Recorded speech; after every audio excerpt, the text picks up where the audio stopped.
शुरू करने से पहले आपको लास्ट चैप्टर की एक समरी दे देता हूँ। तो हमारे कैडेट्स आ गए हैं हीलियोस रीजन से बाहर मॉन्स्टर्स का शिकार करने के लिए। तो जी याओतोंग आदेश देता है गेट को खोलो। गेट खुलने के बाद आंग की आंखें टकराती है सूर्य की किरणों से जो उसने कई हफ्तों से नहीं देखी। वो चौंधिया जाता है, काफ़ी अच्छा महसूस करता है कि क्या इस तरह 60 साल बाद इंसान आइसोलेटेड रीजन्स में रह रहे हैं। क्या उसके सामने जो फॉग की दीवार है क्या यही अब बाकी सारी बाहरी दुनिया में भी फैली हुई है। ये सारे कैडेट्स का पहला टाइम है जब वो शहर से बाहर जा रहे हैं। तो सब काफ़ी डरे हुए या एक्साइटेड भी है। तो कमांडर कहता है सब चुप हो जाओ, अगर तुम्हारे पास इतनी एनर्जी है तो अपना आर्मर और कोर चेक करो, नहीं तो तुम्हें अपनी जान से हाथ धोना पड़ेगा। वहीं एक तरफ एंग अपनी ही दुनिया में खोया हुआ है। वो अपने कोर को लेकर सोच रहा है कि आखिरी बार आखिर उसका कोर टूटा कैसे। कोर तो बिल्कुल ठीक था, लेकिन जिस शक्ति ने उसकी सारी पावर खींच ली वो पता नहीं क्या थी। क्या इस बार भी ऐसा तो नहीं होगा। और जब एंग का पहला कदम बाहरी दुनिया में पड़ता है तो एक अजीब सा सेंसेशन पूरी बॉडी में दौड़ जाता है। ऐसा लगता है मानो आसपास कई मीलों की दूरी तक हर एक पत्ता, हर एक जीव उसने स्कैन कर लिया हो। उसे महसूस होते हैं कई तरह के मॉन्स्टर्स और एक काली गुफा जिसमें छुपी है एक अनहोनी, जो कि अगर होनी हो गई तो आप समझ सकते हैं हमारे कैरेक्टर्स को अपनी जान से हाथ भी धोना पड़ सकता है। एनीवेज, एंग इस एंटिटी के प्रेजेंस को फील करके काफ़ी सहम जाता है कि ये क्या बला आ गई। लेकिन एंग अब भी सदमे में है कि ये हो क्या रहा है उसके साथ। आखिरकार ऐसी स्कैनिंग एबिलिटी उसे मिली कैसे और वो मॉन्स्टर कौन था। लेकिन तभी पीछे से सीतू लियू आके एंग को धक्का मार देती है। दूर हटो, तुम मुझे देर कर रहे हो। ओ सॉरी सीतू, मेरा वो इरादा नहीं था। इसके बाद दूसरी कास्ट सिन्यो और जूही भी एंग के पास आ जाते हैं और फिर इंस्ट्रक्टर कहता है कि तुम चार अब एक ग्रुप में होगे तो तैयार हो जाओ। और सब हाँ में सर हिलाते हैं। तो एंग, सिन्यो और जूही की जोड़ी एक साथ आकर तो काफी खुश है, लेकिन सीतू लियू उनसे कहती है कि उन जैसे लूजर्स उसे होल्ड डाउन ना करे। लेकिन मन ही मन सीतू लियू राहत की सांस लेती है कि आखिरकार उसके कोई पक्के दोस्त तो थे नहीं, तो डर रही थी कि कोई उसके साथ ग्रुपिंग नहीं करेगा।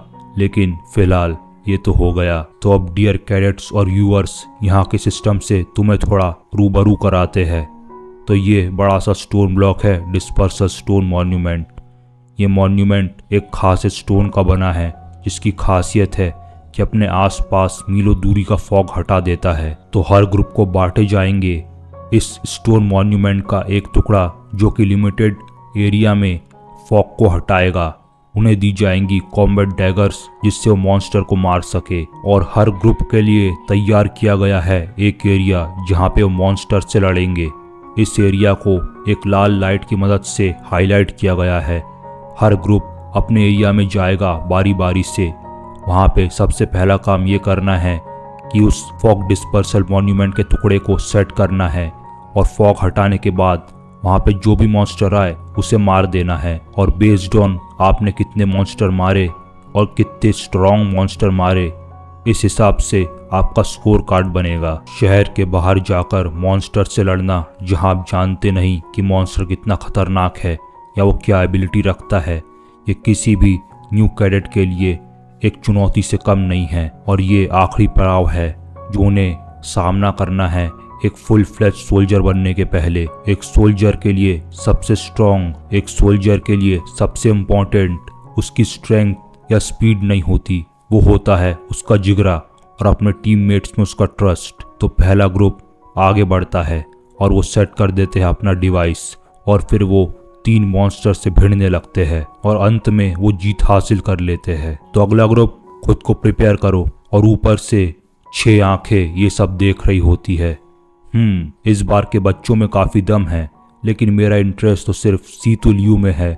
मेरे ख्याल से वही एक ऐसी बंदी है जो कि कमांडर रैंक हासिल कर सकती है। तो ये सुंदर नारी जो आपके सामने है यह है हीलियोस रीजन की सेकंड कमांडर दादा जियाओ। और वो पूछती है और तुम लोगों का क्या क्या सोचना है। तो फर्स्ट कमांडर चियाओआर कहता है कि वो काफ़ी अच्छी तो है, लेकिन मैं देखना चाहता हूँ कि बाकी कैडेट्स क्या कर सकते हैं। लेकिन तभी उन्हें जी याओतोंग बताता है कि एक ऐसा बंदा भी है जो क्या कर सकता है और क्या नहीं, ये अब तक भी वो डिसाइड नहीं कर पाया है, तो उस पर उन्हें खास नज़र रखनी होगी।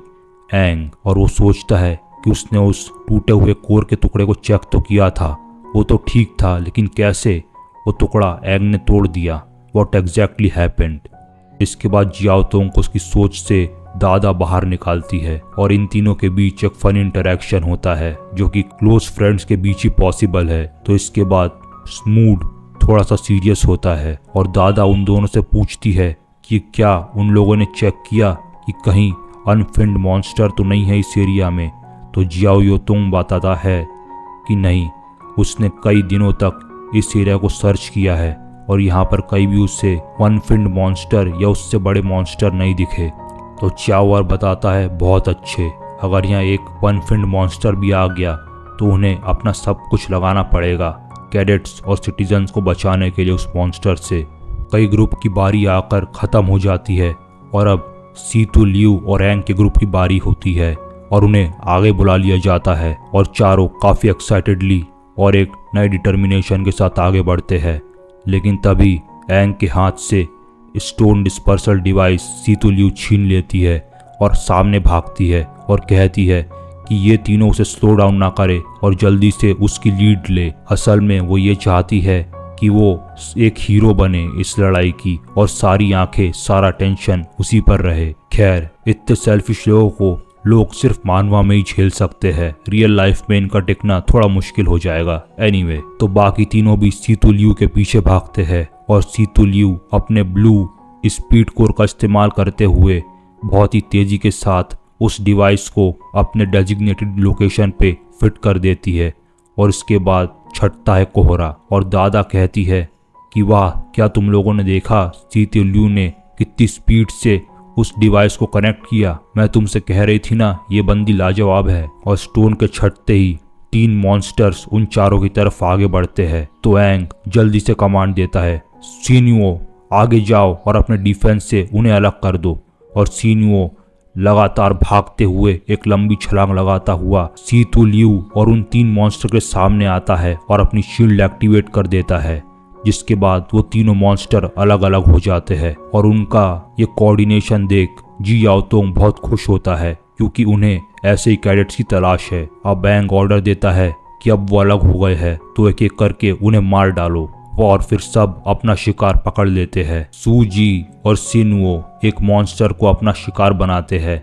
सबसे पहले सूजी उस पर हमला करती है और उसके बाद एक खतरनाक पंच से सिनुओ उस मॉन्स्टर का खेल खत्म कर देता है। और ये कोऑर्डिनेशन देख फर्स्ट कमांडर चाओवार काफी खुश होता है, लेकिन इसका ध्यान कहीं और भी जा रहा होता है जो कि जाना नहीं चाहिए। एनीवेज, इससे पहले स्थिति वियर्ड हो जाए, कहानी को कंटिन्यू करते हैं। तो Situ Liu being Situ Liu वो अपने मॉन्स्टर शिकार को बहुत ही फ्लैशी हमलों से अटैक करती है और वो अपना पूरा पावर एक ही अटैक में लगाती है, जिसके बाद वो मॉन्स्टर एक गुब्बारे की तरफ फट जाता है। लेकिन एंग की हालत दूसरी तरफ थोड़ी अलग हो रही होती है। उसकी बॉडी वैसे ही काफ़ी कमज़ोर है और रेड स्ट्रेंथ कोर मिलने के बाद भी उसकी स्ट्रेंथ बाकी तीनों से कम है।